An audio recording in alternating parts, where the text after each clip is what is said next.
Alors, la dernière fois, j'avais parlé avec une copine, donc je parlais avec une copine, et j'étais au téléphone. J'étais au téléphone et le truc, c'est que je n'avais absolument pas prévu ce que j'allais regarder le soir. Parce que généralement, je prévois toujours un film à regarder le soir ou alors une série. Ça peut dépendre. Ça peut dépendre de mon humeur, de comment je me sens, de ce que j'ai envie de voir et de ce que j'ai pas envie de regarder. Donc, j'étais en train de parler avec une copine, mais le truc, c'est que à la base, j'avais prévu de regarder un film le soir, mais je n'avais pas mon PC. Donc, je n'avais pas mon PC et donc je vais voir un peu ce qu'il y a sur Netflix, ce qu'il y a de nouveau et ce qu'il y a de pas nouveau, ou alors ce que je n'ai pas tenté et que j'ai prévu de tenter parce que je suis le genre de personne qui a mille et une séries. Je suis le genre de personne qui a mille et une séries en attente et qui ne les a toujours pas regardées. Et dès qu'on me dit regarde cette série, je dis ah ouais, j'avais tenté de la regarder, mais finalement 2 jours après, je te ressors le même truc en disant ah ouais, mais finalement je l'ai pas regardé. Donc voilà, je suis ce genre de personne auquel tu vas me dire ah ouais, t'as tenté cette série, tu m'avais dit que t'allais la regarder, et je te sors un non, je l'ai pas regardé, mais il faut que je le fasse. Donc finalement, moi, si on cite toutes les séries que j'ai à mon si on cite toutes les séries que j'ai à mon actif et toutes les séries que je dois encore regarder, j'ai le jeu de la dame. J'ai le jeu de la dame que je dois regarder, Sense8 que je dois regarder, Outer Banks que je dois regarder. euh, Qu'est-ce que j'ai d'autre que je dois regarder? Narcos que je dois regarder. Euh, on m'avait fortement encouragé de regarder Breaking Bad. Et j'ai. Donc voilà quoi. Donc voilà, si je dois citer toutes les séries de Netflix que je dois regarder, auxquelles j'ai dit je vais les regarder, mais finalement 2 jours après je t'ai dit je ne l'ai pas regardé parce que j'avais pas le temps ou parce que j'avais pas envie, on n'est pas, on n'est vraiment pas sorti. On n'est vraiment pas sorti de l'auberge. Parce que je suis ce genre de personne à dire je le regarde, 2 jours après, j'ai pas regardé. Donc voilà. J'étais au téléphone avec une copine. J'étais au téléphone avec une copine un soir et elle me demande, tu vas regarder quoi ce soir? Parce elle a pour habitude de toujours me voir avec une série de films, de DVD, de Blu-ray devant moi, et je suis toujours en train de choisir quel film je vais regarder ou quelle série je vais regarder. Parce que dans ma DVD Tech, j'ai toujours un film de préparé, de sortie, que je vais regarder le soir.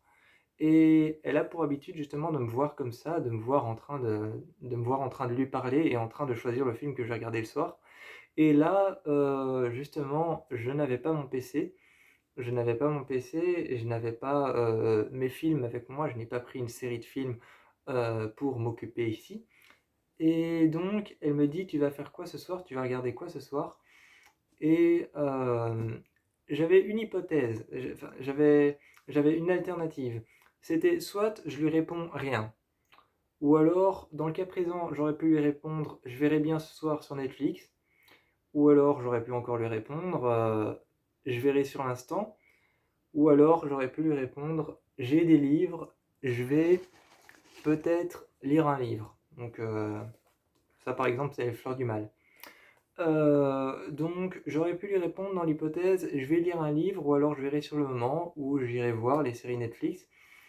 Et, euh, et donc en même temps qu'elle me parlait, je ne lui avais toujours pas répondu parce que je suis aussi ce genre de personne qui met un quart d'heure à te répondre à une question.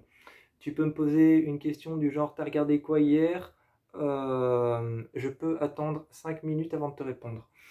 Euh, donc en même temps qu'elle me parlait et qu'elle m'avait demandé tu regardes quoi ce soir, et aussi elle s'intéresse un peu à ce que je regarde, donc elle me dit tu vas regarder quoi, tu vas regarder un thriller, tu vas regarder un film d'horreur, ou alors est-ce que tu vas regarder une série, ou est-ce que tu vas regarder quelque chose qu'on connaît tous les deux, ou encore est-ce que tu vas regarder un film ou une série humoristique. Là je la regarde et je ne sais absolument pas ce que je vais regarder, Donc, sous mes yeux, je suis en train de swiper sur mon GSM et je regarde mes applications et j'arrive sur l'application Netflix. Et donc, je vois Netflix qui s'ouvre et je commence un peu à regarder sur mon compte ce que je ne connais pas. Et je suis tombé sur une série qui s'appelle Surviving Summer. Et honnêtement, Surviving Summer, euh, je m'attendais pas à ce que ce soit génial, je m'attendais pas à ce que ce soit ouf non plus, et je m'attendais pas à ce que ce soit. Mais voilà, je m'attendais pas à ce que ce soit pow, mais je m'attendais pas non plus à ce que ce soit. Ouais. Mais c'est une bonne série en soi, c'est l'histoire. Surtout que moi, j'avais rien pigé au pitch en fait. Surtout que moi, j'avais rien pigé au pitch en fait. J'avais lu le pitch, l'histoire, je l'avais lu je l'avais lu de traviole. J'avais lu l'histoire de travers. En fait, l'histoire, c'est l'histoire de Summer, une jeune fille qui vient de New York, qui est en fait une fille rebelle, et elle tombe littéralement amoureuse d'une ville où les gens sont habitués à faire des compétitions de surf. Et donc, elle tombe amoureuse de cette ville dans laquelle les gens sont habitués à faire des compétitions de surf. Et elle va commencer à faire connaissance avec beaucoup de monde et surtout avec Harry, un jeune surfeur. Et moi, en fait, j'avais compris le pitch à l'envers. J'avais compris l'histoire à l'envers. J'avais compris que c'était Harry qui était un jeune rebelle qui avait été renvoyé de son école, et qui était arrivé ici et qui avait commencé à s'intéresser au surf. Donc j'avais totalement compris l'histoire à l'envers. Et donc, quand je regardais les épisodes, j'étais un peu genre. Je comprenais pas. Je comprenais pas quand je regardais les premiers épisodes. Enfin, quand j'ai regardé la première saison, je comprenais pas parce que tout tournait autour de Summer et moi je m'attendais à ce que tout tourne autour de Harry. Et, et donc la première saison est plutôt pas mal parce que on pose le décor et les personnages sont sympas. Les personnages sont sympas. Harry, par exemple, il a une chouette histoire. C'est qu'il a eu un accident qui n'a jamais été clairement précisé.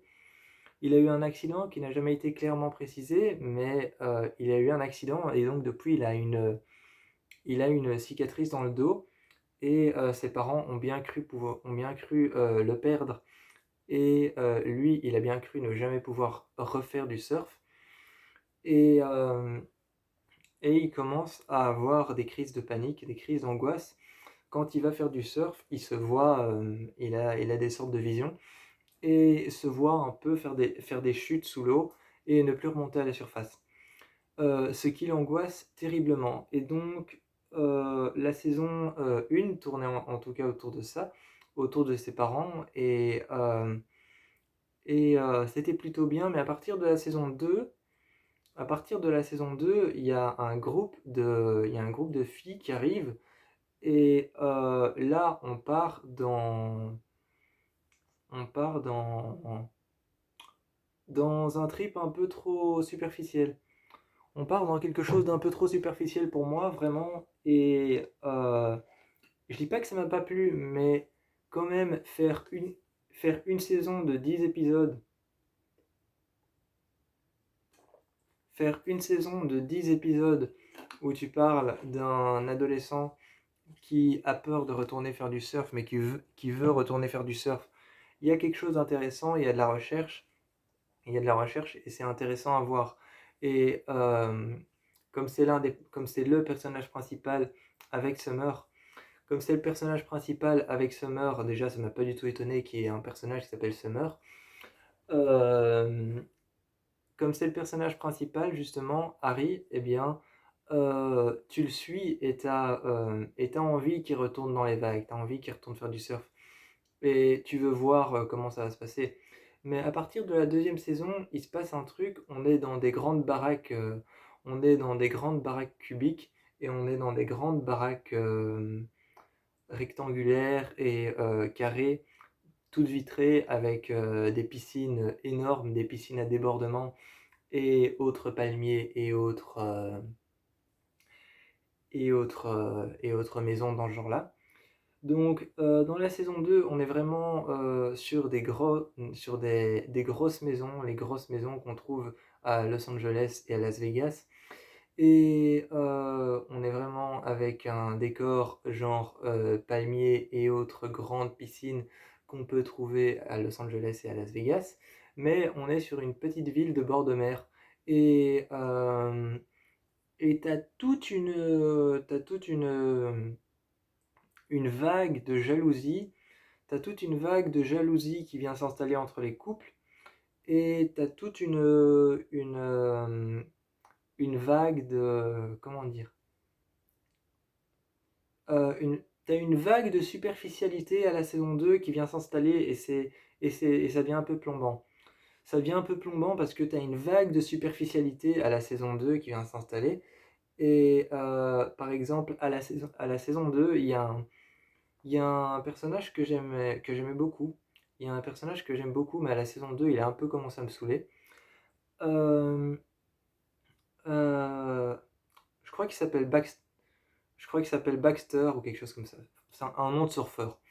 Il a un nom de surfeur, je crois qu'il s'appelle Baxter. Et en fait, c'est un gars plutôt large d'épaule. Et il a des cheveux qu'il a teints en rose. Je sais pas pourquoi je trouvais ça beau. Je sais pas pourquoi je trouvais ça beau, un garçon avec des cheveux teints en rose, avec un petit dégradé et des cheveux crôlés. Ouais, il avait des cheveux crôlés comme ça avec des mèches roses et des cheveux un peu violets. C'était même pas rose, c'était violet. Et donc je trouvais ça beau et j'aimais bien Baxter. Mais à un moment, il a commencé à s'intéresser, il a commencé à s'installer dans une menuiserie et à s'intéresser à la fabrication des planches de surf et à ne plus s'intéresser au surf. Et c'est devenu un personnage un peu et c'est devenu un personnage un peu arrogant. C'est devenu un personnage genre moi je sais construire mes planches de surf tout seul, moi je sais faire mes planches de surf tout seul. Et quand il parle de ses planches de surf et qu'il emmène les gens voir comment il les construit, il dit tu vois quand tu touches une planche de surf, tu dois la toucher comme tu la toucherais quand tu es dessus. Ou alors il dit quand tu fabriques une planche de surf, tu dois la caresser et l'imaginer comme elle devrait être et comme toi tu l'imagines, et tu dois l'imaginer surtout parfaite, tu dois l'imaginer à la perfection. Donc il est devenu un peu plombant, il est devenu un peu énervant parce que c'était un peu le gars, tu dois imaginer ta planche de surf, tu dois la toucher et la ressentir comme si elle avait des sentiments. C'est un objet. Je n'ai que ça à dire, c'est un objet. Elle n'a pas de sentiments. Et donc voilà, donc c'est devenu un peu le mec spirituel qui va te dire des choses comme par exemple ressens ta planche de surf ou alors touche-la comme tu la toucherais avec tes émotions ou alors encore il va te dire des trucs du genre concentre-toi dessus et il te faudrait quelque chose pour te concentrer, il te faudrait un gris-gris. Genre, tu vois, c'est devenu le mec hyper aisé et c'est devenu aussi le hippie de la bande. C'est devenu le hippie de la bande qui un peu te donne des conseils auxquels tu ne comprendras jamais rien. C'est vraiment le mec qui te donne des conseils auxquels tu ne comprendras jamais rien. Par exemple, avant que tu partes sur une vague et que tu partes surfer, il va te dire ressens les émotions de ta planche. Voilà. Donc il va te dire des choses comme ça, genre ressens les émotions de ta planche, fais attention quand tu surfes dessus, sois délicat avec ta planche. C'est un objet. Donc voilà, c'est devenu un peu le mec hyper spirituel qui joue avec ses jojo et ses gris-gris. Euh, et puis il y a une blonde, il y a une blonde, d'ailleurs c'est sa sœur, qui est juste insupportable. Elle est juste insupportable, c'est l'archétype de la fille qui veut détrôner tout le monde pour avoir... c'est l'archétype de la fille qui veut détrôner tout le monde pour avoir toutes les louanges de tout le monde et de la famille de tout le monde à sa propre valeur à elle. Donc, euh, donc oui, la série à la saison 2 devient beaucoup moins bien qu'à la saison 1. La saison 1 fait 10 épisodes, les épisodes durent entre 27 et 30 minutes. Les épisodes durent entre 27 et 30 minutes, la plupart des épisodes font 29 minutes, donc c'est une série qui se regarde très très vite. Moi je l'ai commencé avant-hier, je l'ai terminé hier soir. Je l'ai commencé avant-hier, je l'ai terminé hier soir. Et pour dire qu'une série et pour dire qu'une saison de 10 épisodes ou 11 épisodes comme la deuxième saison d'American Horror Story, je mets une semaine à regarder ça. Là, j'ai mis hier soir jusqu'à... J'ai mis avant-hier soir jusqu'à hier soir. Donc j'ai quand même mis 2 jours à terminer cette série. C'était peut-être parce que j'étais à fond dedans et que je voulais vraiment la terminer, mais à la saison 2, la série devient un peu moins bien. Et puis c'est quand même une série qui est cool, qui est sympa, elle est très fraîche. C'est une série qui est vraiment très fraîche, c'est une série qui te rafraîchit. Vraiment, c'est une série qui te rafraîchit, c'est une série vraiment très fraîche, elle se passe au bord de l'océan évidemment, donc c'est peut-être pour ça. C'est peut-être pour ça, elle se passe au bord de l'océan. Donc c'est une série très fraîche qui te rafraîchit. Euh, Elle m'a beaucoup fait penser d'ailleurs à une autre série que je dois aussi regarder, c'est Sense8. Euh, Elle m'a beaucoup fait penser à cette série. Enfin, elle m'a beaucoup fait penser à cette série dans le sens où j'ai regardé la bande-annonce de Sense8. Hein, j'ai pas commencé à regarder la série. Il faut que je regarde Sense8, mais ça m'a beaucoup fait penser à la bande-annonce de Sense8. Et, euh, et donc, pour ceux qui veulent une série fraîche, pour ceux qui veulent une série fraîche qui est pas prise de tête et et qui nous relaxe vraiment un soir, un dimanche où tu n'as rien à faire et où il n'y a que 10 épisodes de 20 minutes ou 30 minutes et ça se mange en 2 jours, allez voir Surviving Summer. Parce que vraiment, Surviving Summer, c'est une chouette série, surtout que l'introduction dans la série, je m'attendais, euh, je m'attendais vraiment à je m'attendais à une intro genre où ils font défiler les acteurs et à chaque fois ils mettent le nom de leur personnage un peu genre un peu à la Miami, un peu à la Miami Beach. Donc je m'attendais à une introduction où tu les vois genre tous adossés contre une planche de surf qui est la leur, genre le nom de l'acteur ou de l'actrice avec le nom de son perso de la série avec un fond différent à chaque fois. Et chaque fois près de la mer et genre avec une musique un peu punchy, genre à la Miami Beach. Je m'attendais à un truc comme ça, mais en fait pas du tout.